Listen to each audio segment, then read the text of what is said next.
Welcome to another, as a friend of mine likes to mock me about, daily cinephile vlog, and continuing to do some reorganizing in the movie room. I have a bunch of movies on the floor right now. So, oh yeah, and some stacks of VHSs.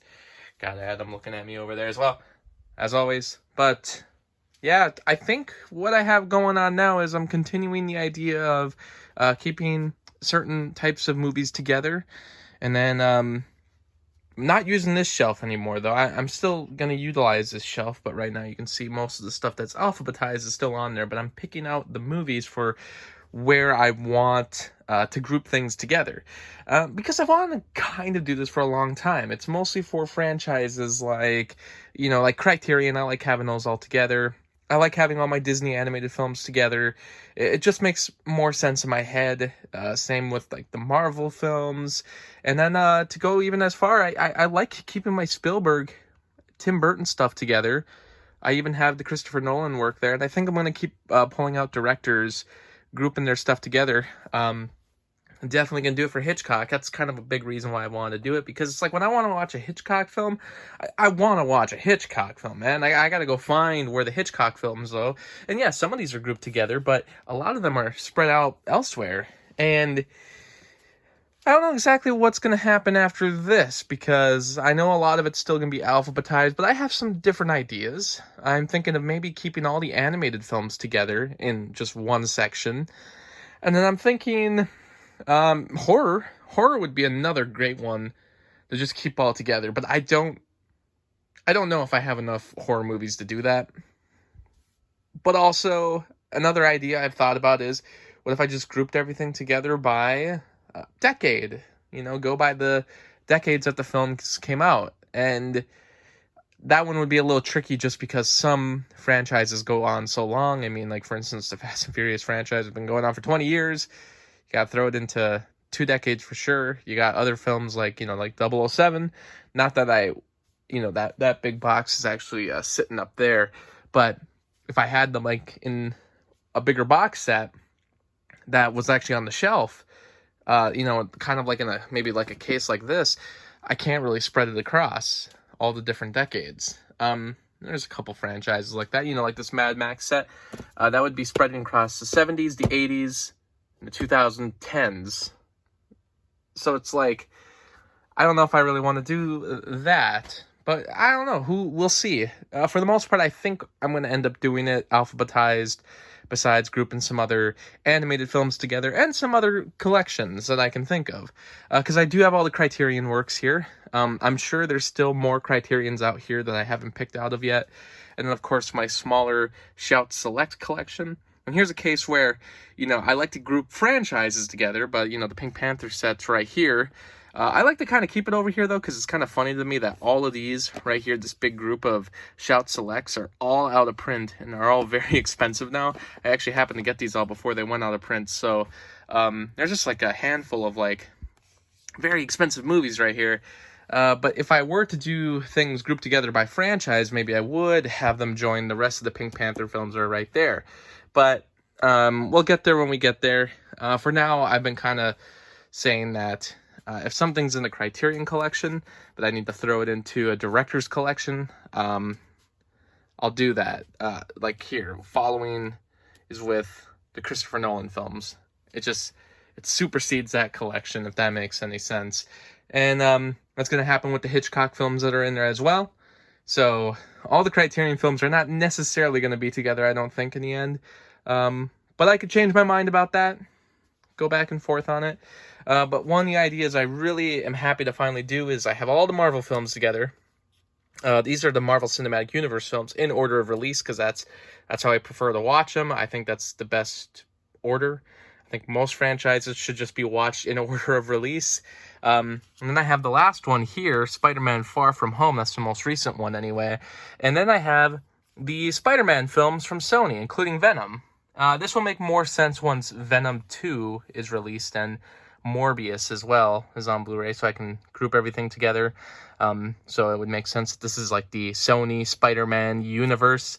And then if, No Way Home, the upcoming Spider-Man movie happens to be that multiverse film that everyone's talking about that's going to star Tobey and Andrew, then I can put it right smack dab between the two. So that's why I kind of have these closest, as well as the X-Men films, which I also suspect will be joining the MCU at some point. Who knows? Maybe all these Marvel films will be. But here I have the original X-Men trilogy, and then I have the prequel trilogy, and then the Wolverine trilogy. I get it's kind of loose with that title, and then Deadpool. So all of these grouped together because they're all X-Men films. I still need to get Dark Phoenix. I still need to get New Mutants. And then these DVDs, of course, are just, the TV films that were made from Marvel. I don't have some of the other Incredible Hulk TV movies, and I also don't have the series on DVD, but maybe I should pick it up at some point. And then these are all the other releases from Marvel of Marvel films that were on, weren't part of the Marvel Cinematic Universe or X-Men or Spider-Man. And I have them in release order as well. So I do have Howard the Duck there, of course. It's, I didn't know this until sorting through these, but I didn't realize that the last film that had nothing to do with the Marvel Cinematic Universe, or Spider-Man at least, or, the Spider Universe, which might end up being connected to the Marvel Universe, and same with X-Men, and had nothing to do with the X-Men film. The last Marvel film that was kind of on its own from everything else was Fantastic Four, back in 2015. That surprised me. And I think there's a couple other Marvel films I'm missing. I'd have to, no, I think it's just New Mutants and Dark Phoenix. But I'll have to double check. It took me a long time to get all these movies on Blu-ray, but very crowning achievement of the collection, I guess. I don't know. Well, actually, that's probably these Disney animated films, because I do have, in fact, every single Disney animated film on Blu-ray, except for Make Mine Music, Melody Time, which still needs a 2-pack release similar to Saludos Amigos and 3 Caballeros from Disney Movie Club, and I still need to get Frozen 2 and Raya and The Last Dragon, but otherwise a very complete collection. I actually have an absolutely complete Pixar collection, which includes even the Pixar short film sets. It includes the Cars tunes, and it also includes the Toy Story TV specials. And this is kind of an odd ordering, but this also just works in my brain. This is by release order, except I have the sequels grouped together. So make that of what you will. I'm sure some people will think that's the oddest way to put them together, but not everything has to make sense. I am missing one in my Disney collection. I know for a fact. I have to look for it. Yeah, Aristocats. Forgot to put this in here. Not that I just caught that now. I did know exactly where it went in the canon, though. But no, I remember that from the other day. So now it's complete. I do like that they're all the same cases, too. I don't have a lot of collections that have the same cases. And while it's not a big bother to me, I don't know, these special editions start to stick out a little more and more. It's kind of cool when you actually got one that's just completely uniform. It'd be especially cool if I actually had all the slipcovers. Some of these releases never had a slipcover, but a lot of them did. And, the story goes is when I was buying these years ago, I knew that Disney had a program where you could actually order the slipcovers for any of the releases. However, by the time I finally bought them all, I was going to get all the slipcovers in one batch.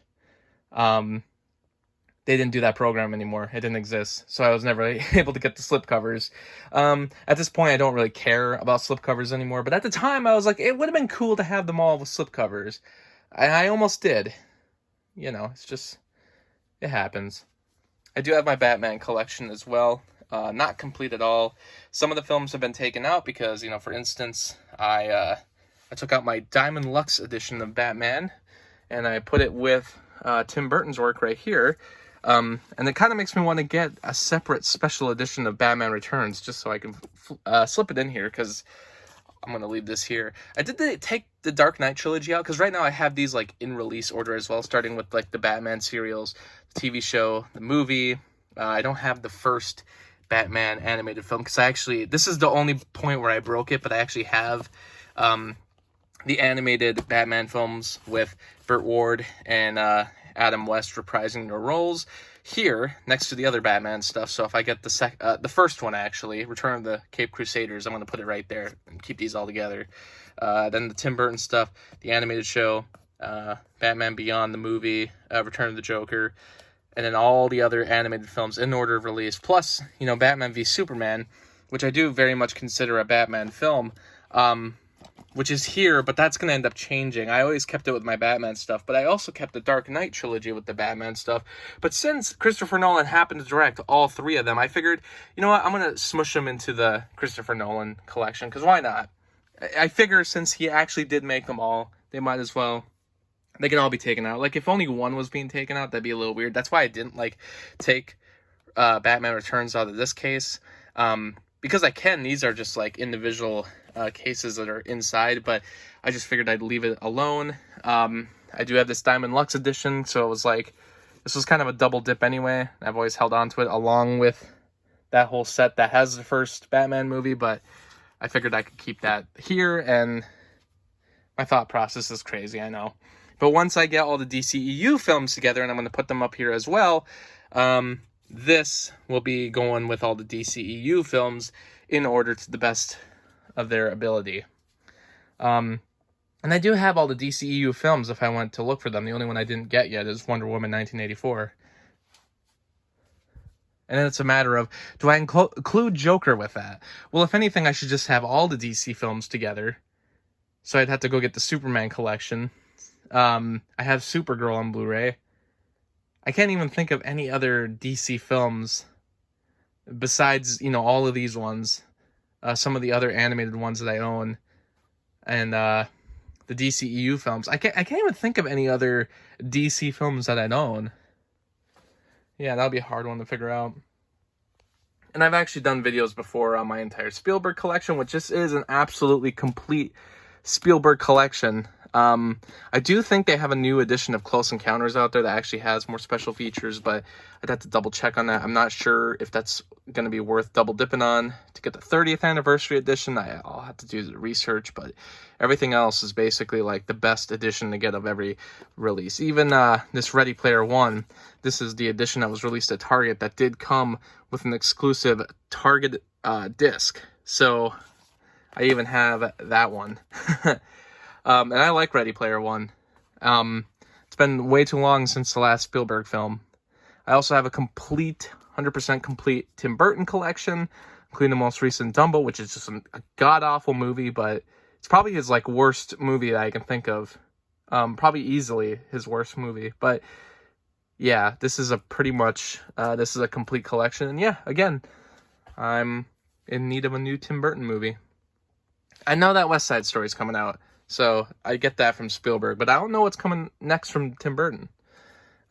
Maybe Beetlejuice Goes Hawaiian, only because I've heard about it for years.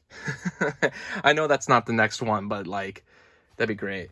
And then Christopher Nolan, I don't have Tenet.